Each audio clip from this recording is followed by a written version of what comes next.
Please join me in welcoming Professor Peter Harrison.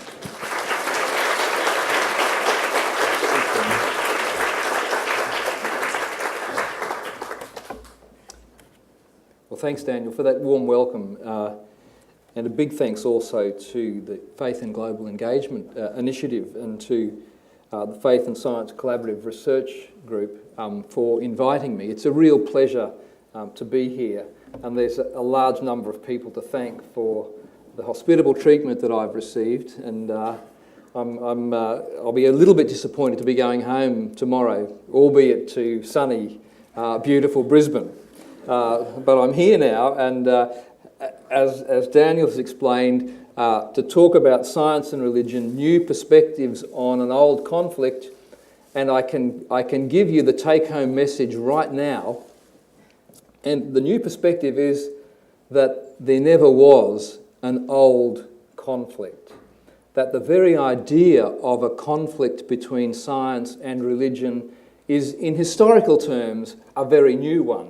It's one that emerges in the 19th century, but nonetheless it's one that's taken hold of the popular imagination such that when people think about the relations between science and religion, they inevitably think, as Daniel has alluded to in his introductory remarks, they inevitably think about a long-standing historical tradition where these two ossified social forces, conservative religion on the one hand and a forward-thinking science on the other, are kind of locked into forms of inevitable conflict.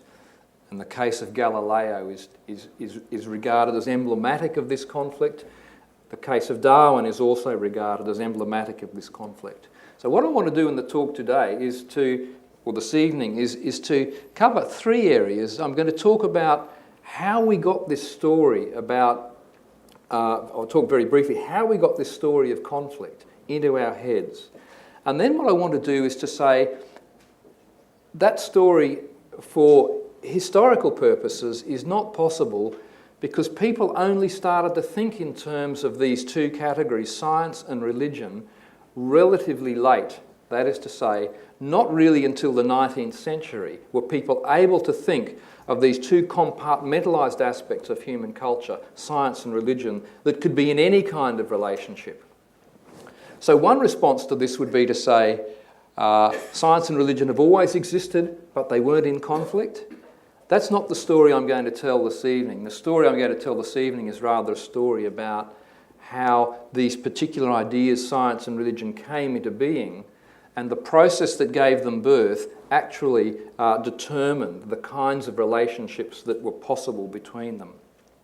So there are the three things. Let me first of all then talk about what is the conflict story, and it's one that you're probably familiar with, and here is one of the key contemporary components of it. Richard Dawkins, who for a time was my colleague, I use the term loosely perhaps, at Oxford, where he held a chair in the public understanding of science. And his views about the relations between science and religion are well known. And here he says, don't fall for the idea that science and religion occupy separate spheres and are concerned with separate questions. For Richard Dawkins, they're not. And here's the claim: religions have historically always attempted to answer the questions that properly belong to science. So here's the point. If you conceptualise science and religion as competing to answer the same sets of questions, then some kind of competition or conflict is inevitable.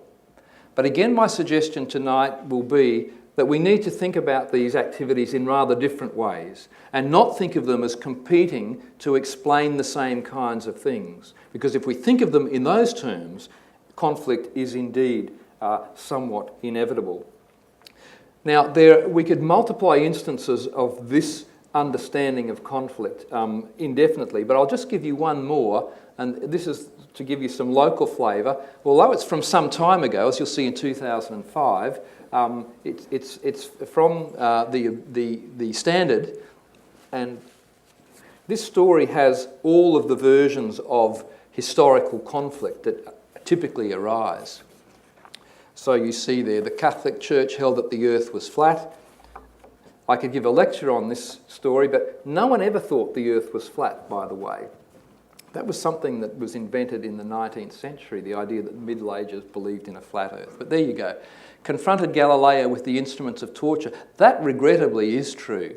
But nonetheless, it's true also that the Catholic Church had very good arguments to mount against Galileo, but that again is another story that perhaps we can go into in the question time if you're interested. But then again, what leads to people trotting out this conflict narrative? Typically, it's conflicts between evolution and evangelical Christianity, very often in the US context, and that's the discussion that's been going on here, although it's intelligent design in this case. So there's some common components here that whenever we have some flare-up, usually relating to evolution, this brings along with it a host of historical associations. Catholic Church is against science, Galileo is persecuted by the Inquisition, the idea that medieval people believed in the flat earth. When did this idea of conflict first arise?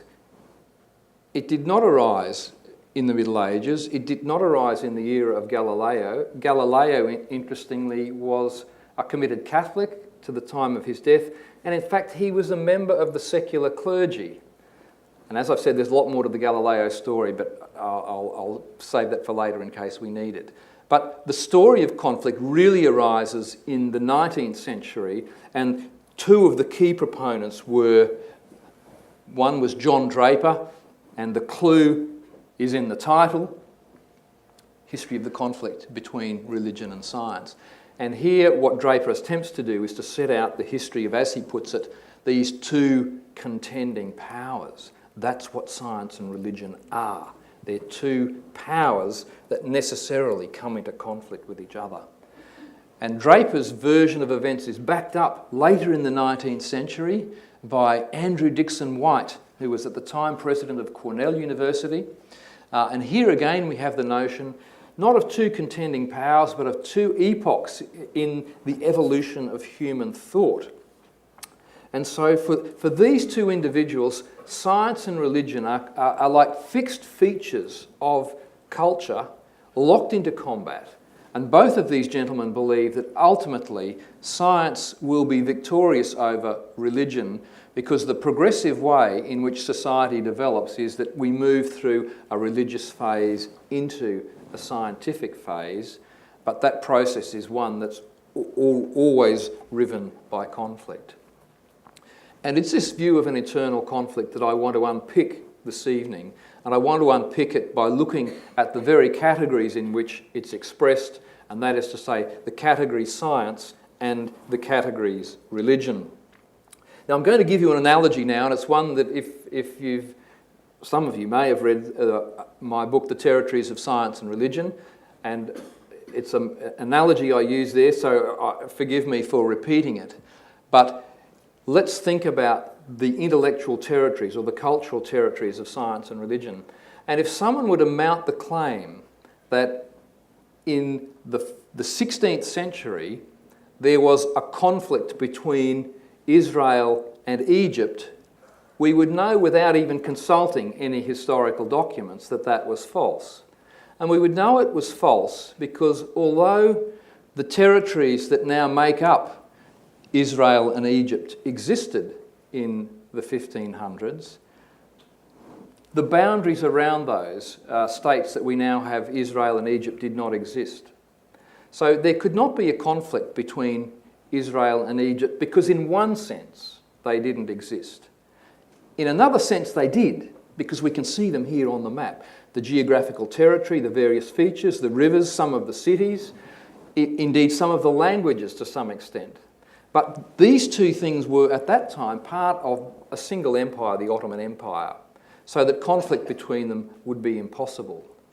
What would make conflict between Israel and Egypt would be the artificial construction of a set of borders or boundaries, and the process by which those boundaries are formed could be the thing that would give rise to something like a conflict. And for those of you who know, and that's probably most of you, the history of the way in which the state of Israel was formed in the wake of the Second World War, we'll realise that the boundaries of Israel were drawn not as a function of any natural geographical fault lines, as it were, but through a set of historical contingencies and political expediency and various other things. More than that, those boundaries have changed over time, famously as a consequence of the Six-Day War, when Israel took the territory of the Gaza Heights, for example.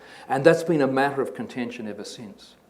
So my point in relation to science and religion is one that's very similar, that there cannot be a long history of conflict between science and religion, because the activities that make up scientific practice and religious practice, although they existed in the past, they were not categorised in the way they are at present.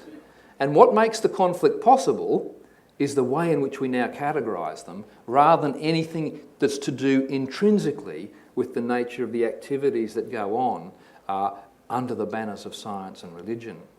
So if I say that religion did not exist prior to the 17th century, what I mean by that is not that people were not engaged in worship and belief and ritual practices. Yes, they were, but the way in which those various things were categorised, understood as a specific religion, that didn't happen until the 17th century. And with science, it came much later. There are a range of scientific practices, but they were only regarded as science where science excluded reference to the moral and the religious in the 19th century. And it was the construction, the way in which these borders or boundaries were drawn around these activities, that's given rise to what is undoubtedly instances of conflict in the present, but these do not reflect any long-standing conflict.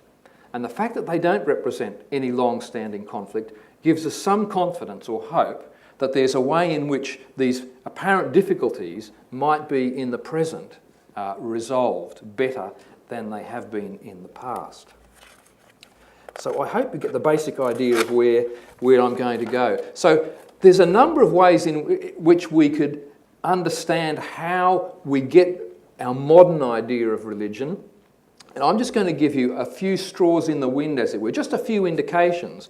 I'm not going to be able to give you a knock-em-down case for how religion gets put together, but I'm going to be able to give you a few clues, a few hints about how we came to understand religion as a set of beliefs and practices, and science as a set of beliefs and practices, such that both could be in some kind of relationship with each other. And I'm going to do that by looking at the words religion and the words science. As I say, this is not a complete argument, but it'll give you some idea of my basic contentions about religion as being a modern idea and science as being a modern idea. And let me go back to Thomas Aquinas. You see his dates there. Probably one of the leading philosophical and religious thinkers of the Western Middle Ages. And he has a long section in his masterwork, the Summa Theologiae, where he deals with the virtues. In fact, Aquinas writes more about human virtues than anything else. And in this treatise on the virtues, he describes religion as a virtue and the chief of the moral virtues. And here is his description of it, and you can read it for yourself. But the general point is that for Aquinas, religion is not about beliefs, it's not about ritual practices, but it's an internal quality or property. It's one of the virtues, and he understands virtues in a kind of Aristotelian sense, but we don't need to go into that. The key thing is, for Aquinas, virtue is an interior quality of the individual. Now, interestingly, in the same treatise, Aquinas talks about another set of virtues that he calls intellectual virtues, and here we have science is one of the intellectual virtues.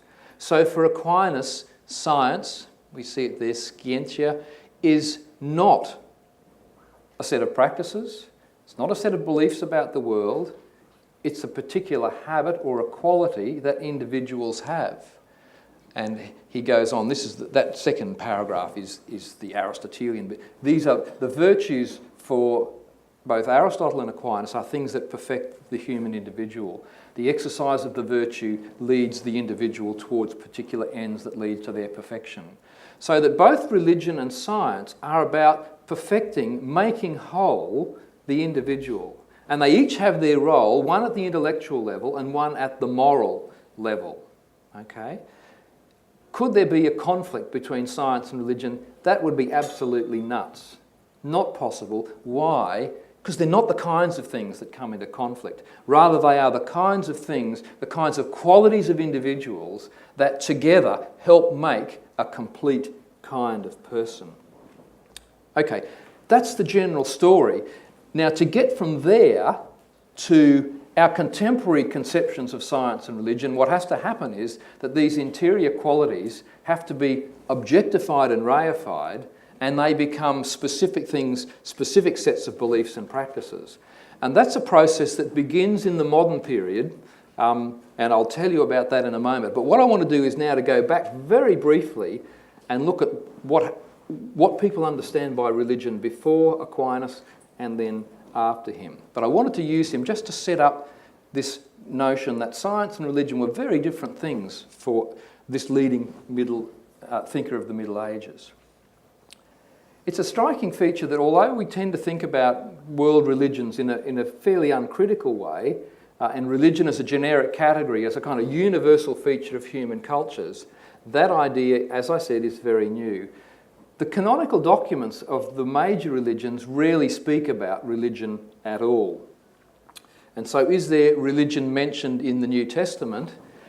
We do find in the first English translations of the New Testament 4 references to religion in the New Testament, and the New Testament translators use the word religio, religion, to translate the Greek word thraskaya, which strictly speaking means a form of worship.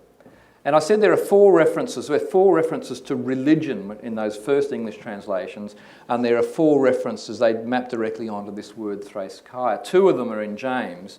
And if you look at this passage from James, what's he talking about? He's really using it in the original Greek sense of worship. And the true form of worship, he says, is to be engaged in charitable acts.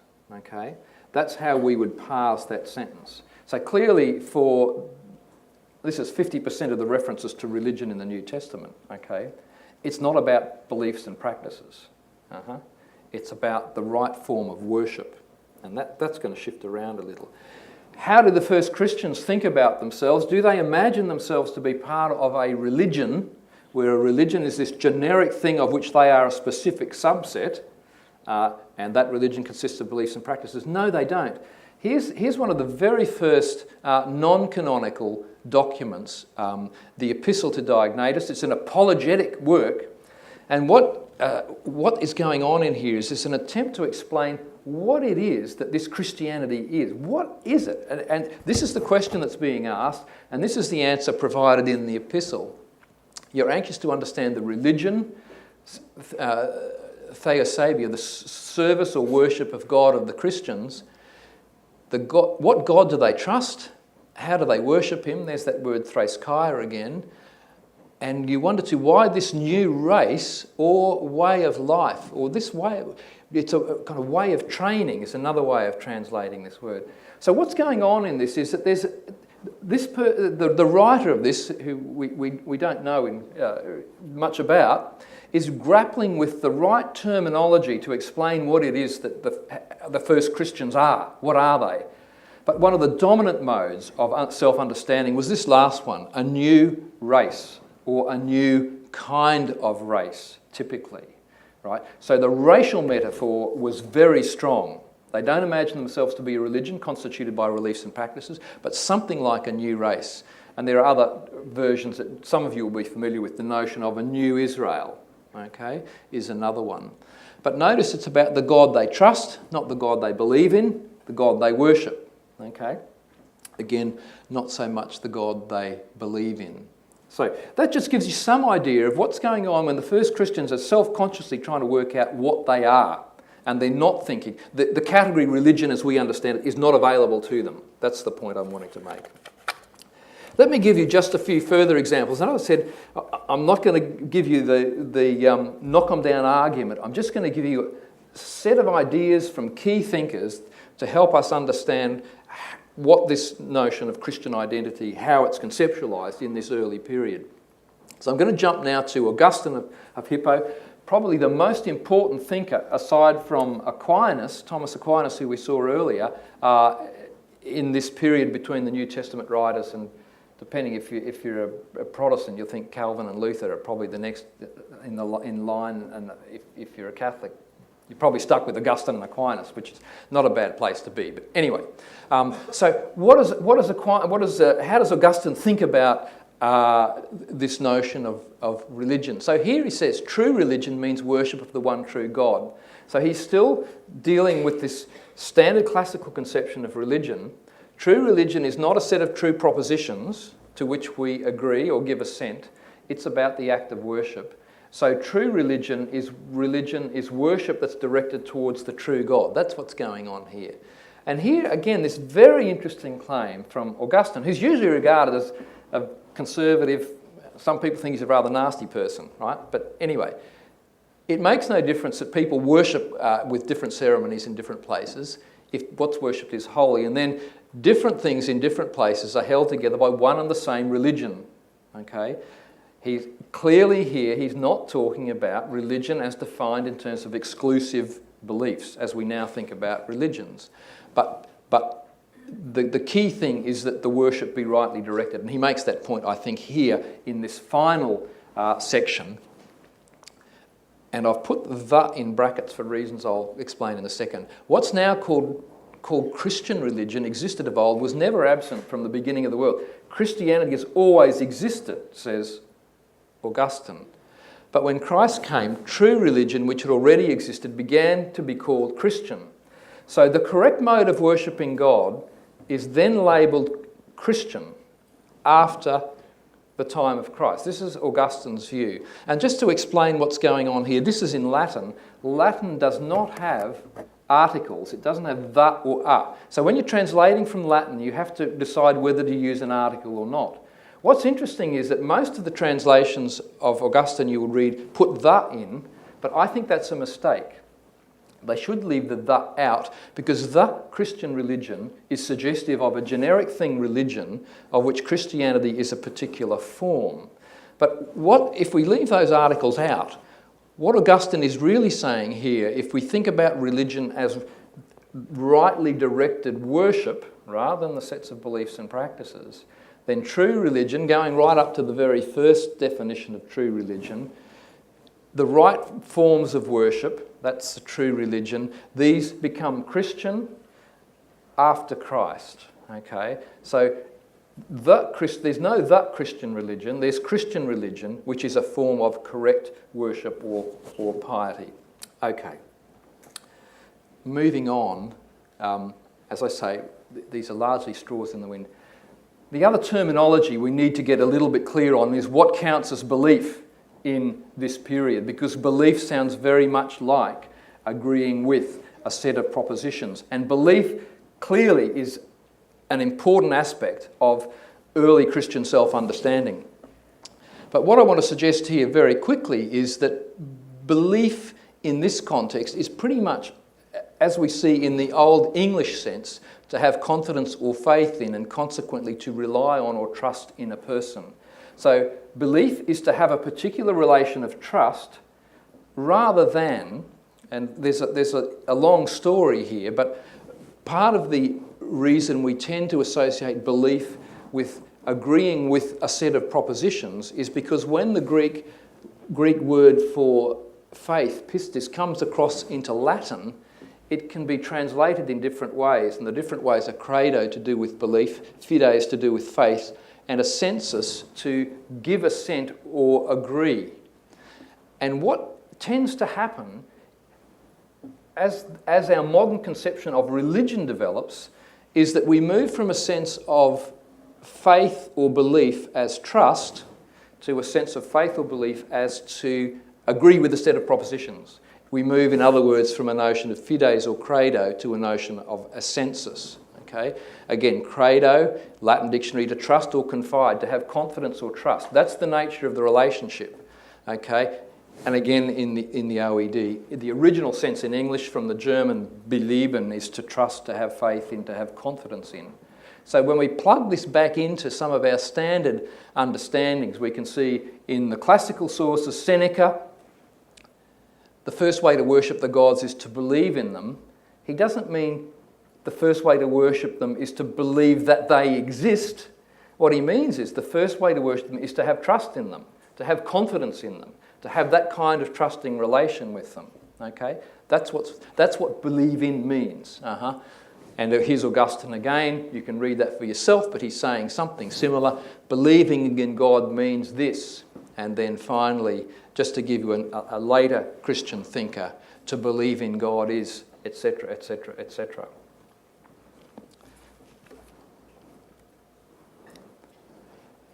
So I guess what I want to do, the point I want to make here is really a point that historians who are interested in concepts and ideas and words, one of the real traps in doing history is to assume that people in the past use words and concepts in precisely the way that we do, and that's a big mistake. And if we put the work in, what we find is that people use these terms and concepts in interestingly different ways, and these interestingly different ways give us the capacity to think for ourselves about our own ways in which we use the terminology, right?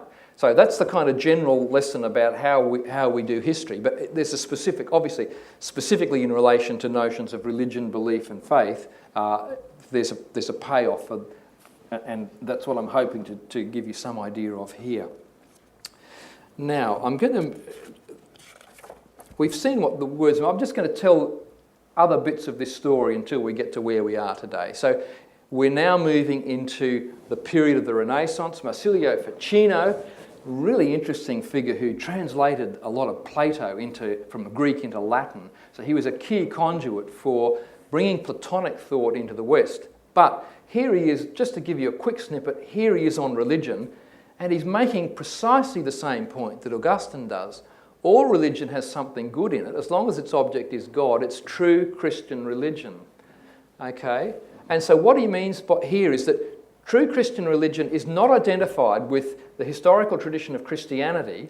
He's rather saying individuals have a universal sense of piety or reverence, and when that is Christ-like, it is genuinely Christian. Okay?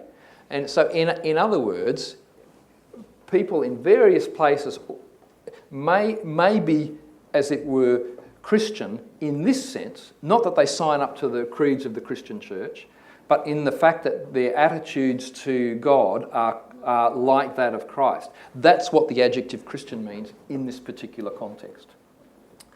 My next example is someone we often tend to think of as highly propositional in the way he approaches religion, and indeed, I think as a consequence of his work, and you can see here he is John Calvin, author. John Calvin and the Protestant Reformation did indeed give rise to a notion of religion and Christianity as doctrinally oriented and propositional in spite of themselves. But this first book, this is the most famous book that Calvin wrote. We know it as the Institutes, and you can see here in the original Latin, Institutio Christianae Religionis in 4 books. How should we translate this? We should translate it like this: the institution of Christian religion, where Christian religion is understood as Christian piety. So Calvin actually says in the preface to this book that it's a training in Christian piety that he's interested in inculcating in this book. And interestingly, when we look at the very first English translation, that's precisely what we see there. The institution of Christian religion, notice there's no the. It's not the institution of the Christian religion. So this book is then essentially about instituting or constituting or forming individuals in Christian piety. It has a propositional content, yes, But the reason we engage with that is to be formed in a particular kind of way, right? To be made in the form of Christian piety. That's what's going on. But interestingly, if we look at the next two translations, we see something different happening. We see here the institution of the Christian religion in this MDCC LXII version, which is 1762. Right? So by the time we get into the 18th century, we've got the Christian religion, which suggests we have an understanding of religion of which the Christian religion is a version. But notice we've still got the institution.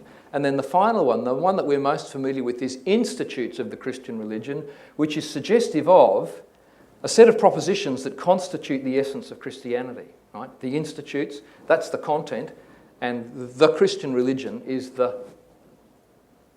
this, as the sociologists would say, a reified thing, an objectified thing. So whereas for Aquinas, and indeed the tradition up to and including Calvin, thought about Christianity in terms of an inner state, we now have the notion of an objectified Christianity, the Christian religion, which we can understand in terms of beliefs and practices and propositions.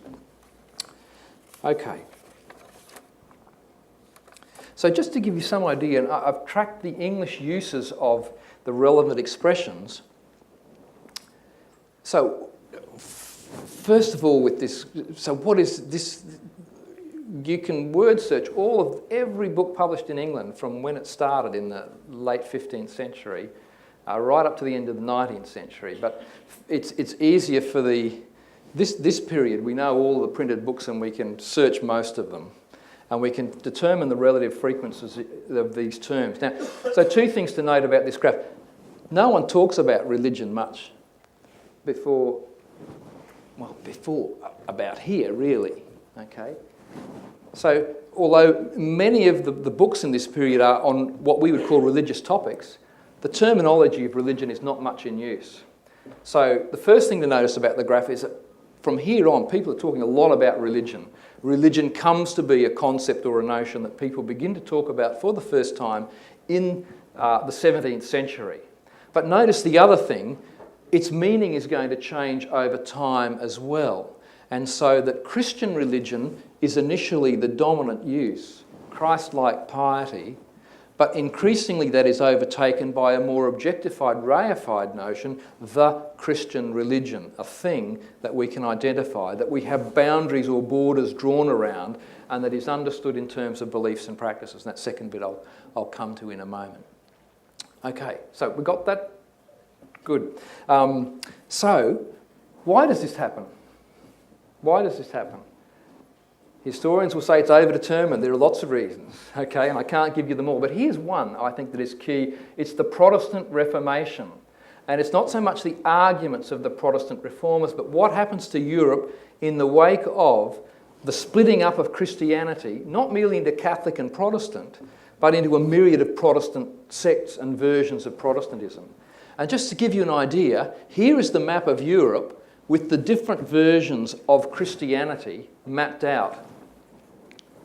And these different versions represent what are called the religions of what used to be the Holy Roman Empire at the time of this peace treaty. Why do we need a peace treaty here? Because this is the end of the 30 Years' War. The 30 Years' War are the so-called wars of religion. How do we solve the wars of religion? What we do is we divide up the territories of Europe according to the religions of the people who occupy them, and we keep them apart from each other. But what that requires is for religion to be defined in objective terms, and it is. It's defined in terms of the beliefs and practices of the people who are represented here in Europe. And we get the famous principle of this treaty, whose reign, whose realm, his religion. Oh, it's there in English, okay. His religion. So the prince of the area, if they were Lutheran or Calvinist or Catholic, that's what the religion of the people would be. And how do we understand Lutheranism or Calvinism or Catholicism? We understand them in terms of sets of beliefs and sets of practices. So this document, the treaty, requires the legal definition of discrete religions that are understood as distinct. Why? Because they have different sets of beliefs and practices.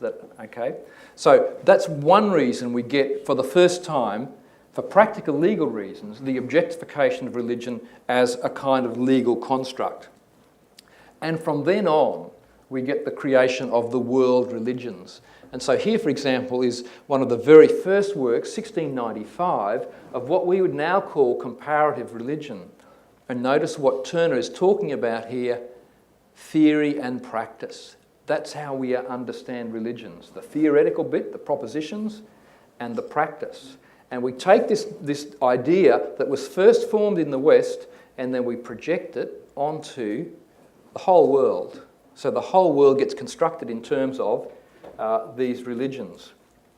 And initially for Turner, that's them. There's Jewish, Christian, Mohammedan, ancient heathen, modern heathen, and the rest diabolical. Okay?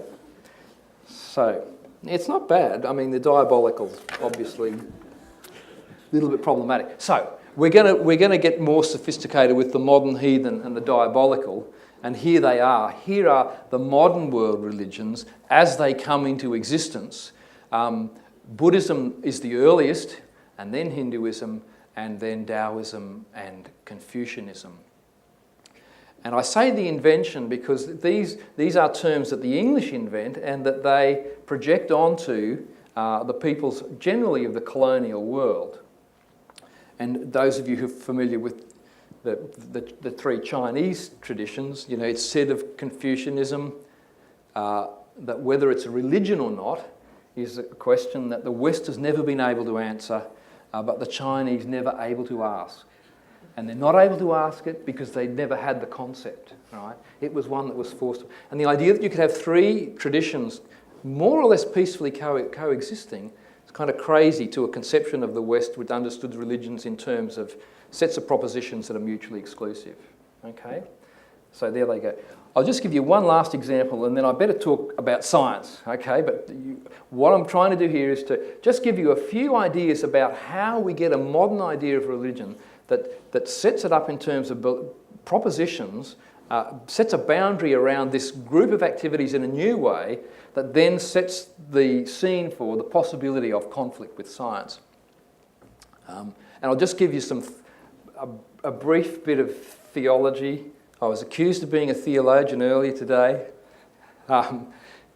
This might confirm your suspicions, but anyway, it's really quite interesting that within the traditions themselves, that are putatively religious, very often there's reaction against the notion itself. Okay, so what I mean to say by that is that religion is often an outsider's term, and people who are supposed to be members of the religions will often reject it. I gave you the case of Confucianism. This is Karl Barth, who is probably the leading Protestant theologian of the last century. This is a very interesting section in his very lengthy church dogmatics, which I don't recommend you read, but he unless you really want to. But this is really very interesting. He's actually on it. I like to say we discovered Aquinas independently on this question, and I've got something in common with Barth. We both worked this out. Aquinas spoke of a general moral virtue, religio, but he had no thought of non-Christian religion. There's no sense of a generic idea of religion. And then again, here's Calvin, religio Christiana, but he's not conscious of making Christian the predicate of something human and neutral in a universal sense. So Calvin is not thinking there's a universal conception religion and Christianity is one branch of that. Okay, and Barth's onto it and saying that. So I just use this as an example that the very notion of religion, when we think about it, is often an outsider's understanding of what's going on within these traditions themselves. And Barth's very strong on this. That's why he's dead against the notion of religion as it applies to Christianity. And I could give you examples from Judaism and from Islam and from Hinduism and from Buddhism, but I won't. So there's the quick and dirty version of how we get a conception of religion. Now I want to move on very quickly to science. And to some extent, I could really say ditto, because we get a similar process of objectification of science. But I'll give you the quick and dirty version. This will be even quicker and dirtier. But we go back to Thomas Aquinas. Just to remind you, the philosopher, with a capital P, that's Aristotle. Aquinas was a big fan. There are the intellectual virtues. And just to give you an idea of how science works for Aquinas, science is this virtue that increases in us when we engage in scientific activity. So he says the habit of science increases in a man. Okay? So why do we engage in scientific activity? Not to accumulate a body of knowledge, but because that activity performs some kind of formative work in us and makes us a particular kind of person and orients us in the right direction. That's the argument there. So that's why it's a virtue. And I'll just give you a few more examples. Going right back to Aristotle's Nicomachean Ethics, science then is the state of capacity to demonstrate. It's the capacity to reason and rationalise in terms of propositions about the world. That's what science is for Aristotle, and that's why it is this, as I say, Aquinas will later pick up on this because he does all these commentaries on Aristotle, and then science is a virtue, in short. It's the capacity to be able to do things. And then here we go, just any number of examples from the Middle Ages and Renaissance. This is actually a kind of a digestive philosophy that Descartes used to rely on to crib up on his scholastic philosophy, right? Rather than reading all those scholastics, it was all in this book. But here's the definition of science. You can see it there. It's a habit of the mind, okay? And if we look in the dictionaries of the period, here's another one. This is the classic philosophical dictionary by Goclenius. Science, it's a habit acquired through demonstration. So we go through the practices of scientific demonstration to acquire the virtue. And secondly, then, we get a sense of there is knowledge that's acquired by this practice. It's also scientific. Okay. Cut a long story short, where to some extent scientific practice is to do with this notion of scientia. To some extent it's also to do with, this is Newton's most famous work, The Mathematical Principles of Natural Philosophy. It's to do with natural philosophy. So science is the scientific practices are philosophical activities. And here we need to understand one more thing about the past, that philosophy was not in the past, and indeed up until the modern period, was not the kind of thing that happens in modern analytic philosophy departments, where it's all logic chopping and arguments and so on. It was about a way of life. And this has been most strongly argued by the French historian philosopher Pierre Hadot, and again the clue is in the title. Philosophy is a way of life. What is ancient philosophy? Ancient philosophy is a way of life. Natural philosophy, the study of nature, was also a way of life. It was not about accumulating empirical facts about the world, but a particular way of being. Just to give you an example, Ptolemy, Claudius Ptolemy, his dates are there. He's the guy who writes the very famous Almagest, which gives us all of the beautiful mathematics that gives you an Earth-centered solar system. To make that work, you have to have fantastic mathematics, and this guy had it and put that all together. But here, right at the very beginning of this work, and this is the thing that some historians of astronomy skip over, what's the whole aim of the game? It's in the bottom line. To reform nature to a spiritual state. That's why we study astronomy. Not many astronomers today will say that. Okay? So this astronomy is very different from what we now think of as astronomy, and what's missing is this key element of personal formation. Just one last example, and this is Simplicius, who you probably don't need to know much about, but he was a Neoplatonic commentator on Aristotle. He was an enemy of the Christians at the time, but nonetheless he has a similar conception of moral formation. So physics, and in this case he's using this interesting term, physiologia, is useful. Why? Now, I must confess that in the ellipsis, the 3 dots, I've left out some practical things. He says physics is useful for building machines of war and so on. But the more important uses of physics, a ladder that leads towards knowledge of God and ideas and incites us to piety. Again, you won't find many physicists arguing that these are the goals of physics. So my point is that the way of conceptualising the activities in the past was radically different. And indeed, if you think of this conception of physics, and you think of the conception of religio, they're really aligned in the same direction as being about the production of individuals who are genuinely realising their true potential in that Aristotelian sense. That's what's going on there. Okay.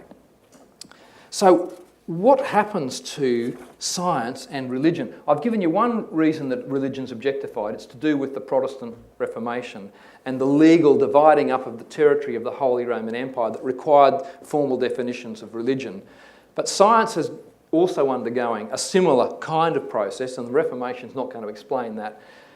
Again, to cut a long story short, what happens with the dawn of modernity in the 17th century is that ideas about the virtues, largely owing to the criticism of Reformation thinkers who argued that we don't get to heaven by having the virtues, we get to heaven because God reckons us to be good, not because we are good.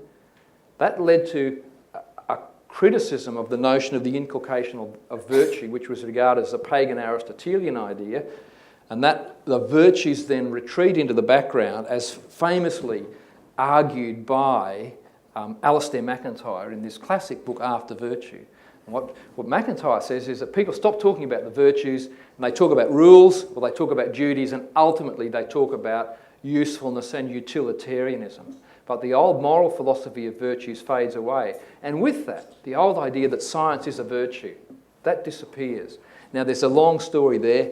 You need to read that book to get it. But how do we get from science and religion as being virtues?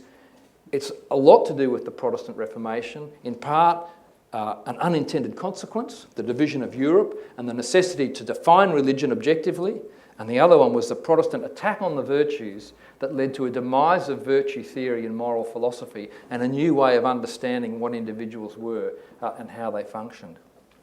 Okay, now, jumping right to the 19th century to wrap things up, because that's what I want to do. Here in the 19th century, we get for the first time very tight definitions of science as excluding the moral and the formative. So, Dublin Review, 1865, we're moving into the second half of the 19th century. We shall use the word science in the sense which Englishmen so commonly give it, physical and experimental science, to the exclusion of the theological and the metaphysical. Those last two things, that's really key. So science, Scientia, had included all of that. Now it no longer does. Now this is English, of course. You have different traditions. Wissenschaft, famously in German, has a much broader extension than the English science, but this is really the key kind of transition. And we can track it in other ways very quickly. The idea about science being a form of natural philosophy goes into decline, so the blue lines go down, and natural sciences as a way of talking about this activity goes up. We see that across the course of the 19th century. People stop talking about natural philosophy, that's what Newton thought he was doing, and then they now start to talk about themselves as doing natural science, where science is understood to exclude the religious, the metaphysical, the moral. And that's accompanied at the same time by the notion of science as carried out by specialists. So there weren't any scientists before 1830, when the word is invented for the first time. The English hate it, they don't like it, they think it's an Americanism. That's a good reason not to use it, apparently.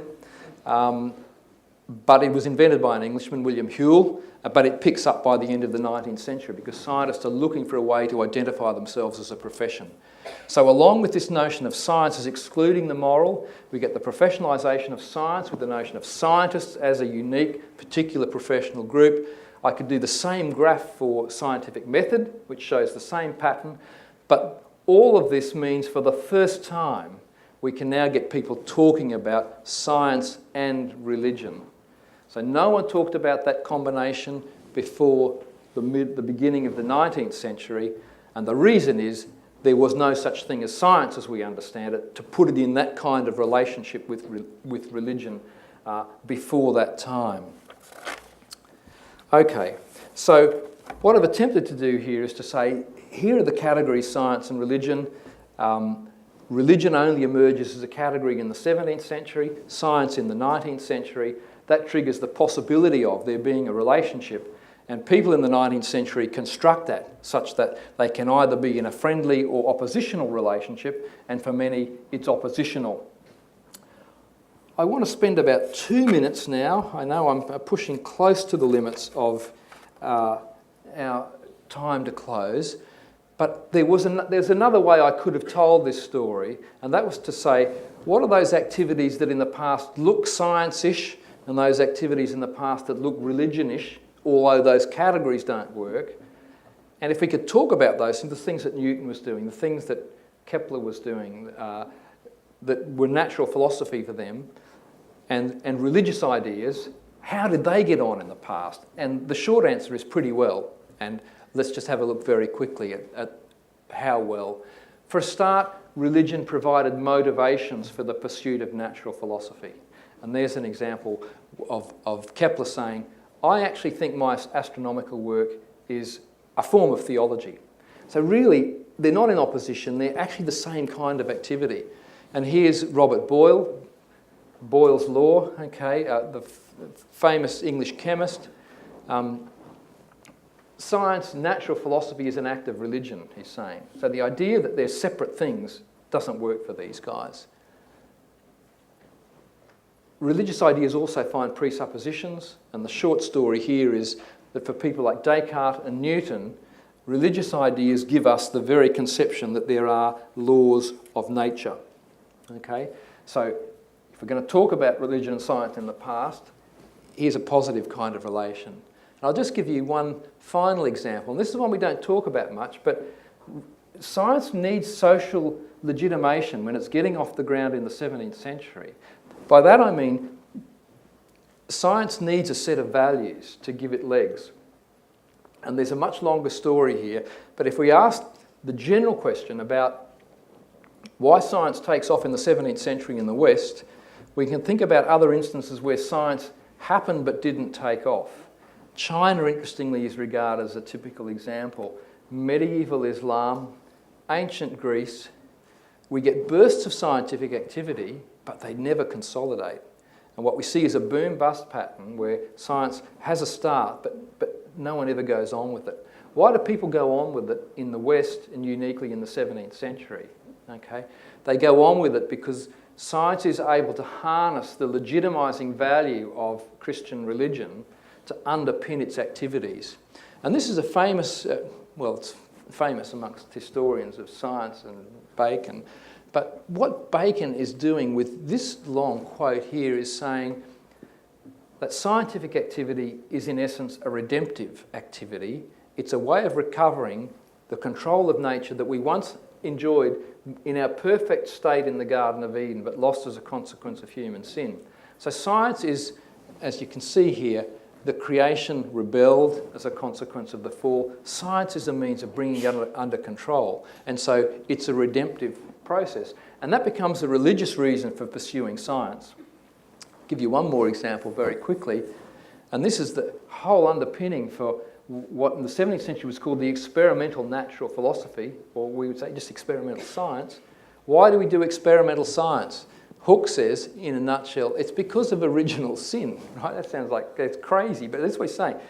Original sin, says Hooke, means that we can never know nature perfectly, and we've lost control of it. How do we recover something of what we had in terms of a remedy? Experimental natural philosophy. Experiment is like a therapeutic regimen that helps us overcome the limitations of original sin. Okay? Now, there's a much bigger story I could say about that, but that's essentially how science gets legitimacy. It's a kind of redemptive enterprise. It's an enterprise that helps us overcome the limitations of sin. And so just to sum that up, oh gosh, there's more. Okay, this is another story about legitimation, right?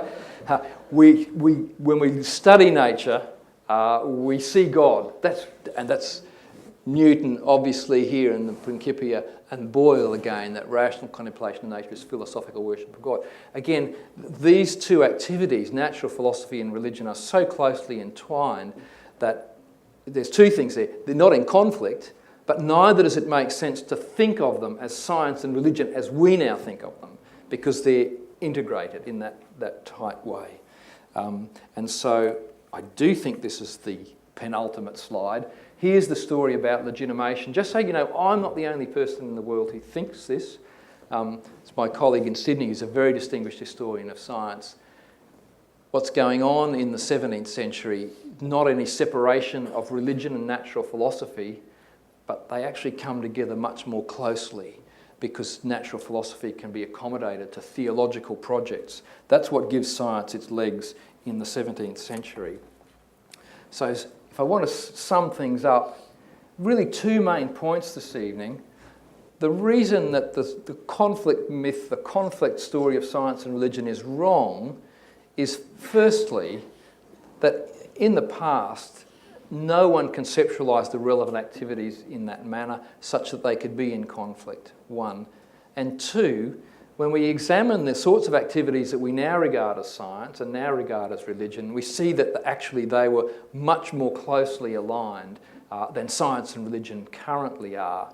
And what all of this means for the present, that's your homework, but don't believe it when someone tells you that there's a long history of an old conflict between science and religion. Thank you.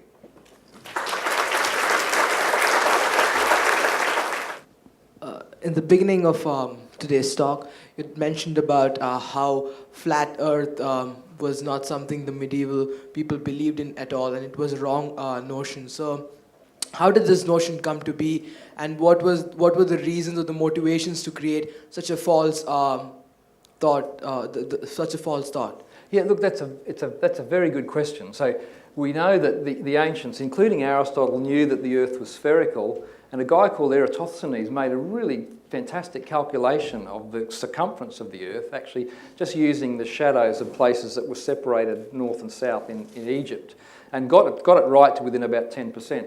And all of the medieval scholars were aware of this, so no one taught the idea of there was a flat Earth. So your question is a really interesting one in relation to the story that I've told.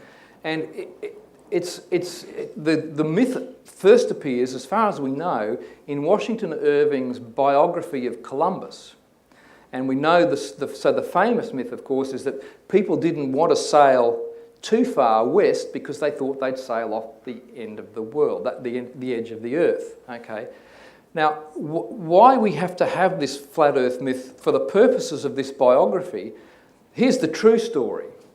Columbus fatally miscalculated the circumference of the Earth, and he thought he was going to find a trade route to Japan. He died thinking that he'd found Japan, and in fact, had it not been for the fact that America was fortuitously interposed between Europe and Asia, where he thought he'd got to, his ship simply would have kept going and they all would have died of starvation. So part of the story is that Columbus has an argument with the authorities at Salamanca, this famous university in Spain, when he wants to set off on his voyage, and they say, "You're crazy. If you go there, you will die because it's much further than you think." And Columbus insisted that it was. So in order to construct Columbus as a hero rather than a dope, Washington Irving has to come up with a pretext for why this argument went on. And the argument also, it has the bonus of making these religious authorities at the University of Salamanca look like they're anti-exploration, anti-scientific ignoramuses, right? So it serves a double function. One, to show that Columbus is a hero, and two, to reinforce this story about religious opposition to anything that's genuinely innovative. And then the remarkable thing is that like the science-religion conflict myth, this is like a virus that, people all over the place believe that people in the Middle Ages thought the Earth was flat. And it just shows you the power of these narratives, because it shows, and why we want to believe this is because it gives us a sense of our own superiority, really, to these poor, benighted people in the past. So that's part of the story. So thanks for giving me the opportunity to tell you about the flat Earth. How are you going to answer the question if someone asks if the science can prove there's God? How am I going to answer that question? Hypothetically, if someone were to ask it, if you're asking for a friend, for example, look, I don't think so. And it's interesting that, I gave a talk this afternoon, which I won't repeat now, but it's essentially about this question. And science as we practice it now, by virtue of the way it operates, it excludes reference to the supernatural, and I think rightly so. So when you're doing scientific research, you don't invoke supernatural explanations. You don't invoke explanations that refer to God. So my sense is that if that's the case, if we start science with the premise that we're going to exclude any reference to God and the supernatural, it's not going to be a possibility for science directly to establish the existence of God, right? So that's the simple answer. But I think if you were to think of different versions of that, and here are some different versions, is one of the implications of what we discover through science, does that point us in the direction of there being a God? And that, for example, will be the classic design argument that says we discover design in nature and therefore there must be a designer, right? So, and if we're discovering design in nature by means of science, then science sort of points in that direction, although it doesn't prove it. Now, of course, we know the design argument suffered a bit of a blow when Darwin appeared on the scene, but there are contemporary versions of the design argument, such as the anthropic principle, that says the universe seems to be very finely tuned to produce human life. I don't have a view either way about the effectiveness of that argument, but what I can say is that there are some people who say that scientific activity points us in the direction of God, and there's one final thing I'd say. The other thing is whether the assumptions upon which science is built assume some kind of theological premise or presupposition. So there's two different ways that we do the science and we get the results and we think, maybe that points to there's some kind of order or pattern or meaningfulness in the universe. And the other one is that, is science possible at all without some set of assumptions about, say, the intelligibility of the natural world, or the case I gave very briefly here, the idea that there are laws of nature.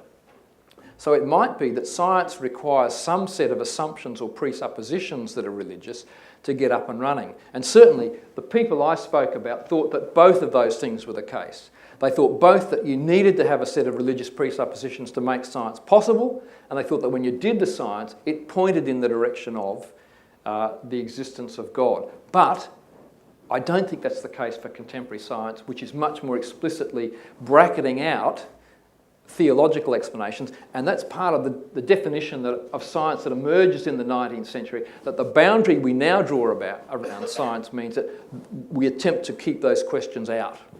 So, long answer to your question. But do you think that the dichotomy of religion and science arose out of a kind of liberalism where intellectualism could be free of religion? And do you think that that's a good thing, that there is now a conflict, say, for example, in understanding creation?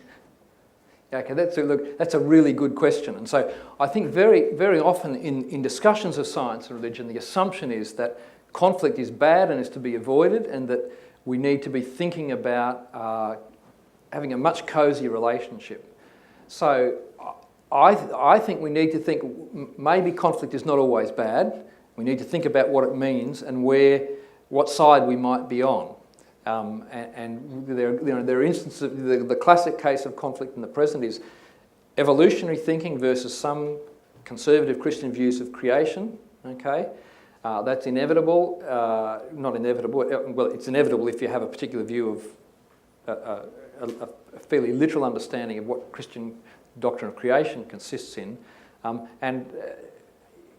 don't think science should be bending to that, right? But your point then about has scientific thought been liberated from the strictures of religious thinking? And that is true, and I think that's a good thing. But I would say this also, that we need to be careful that we don't overly stress a historical understanding that assumes that scientific thought was always, in the past, held in check by religious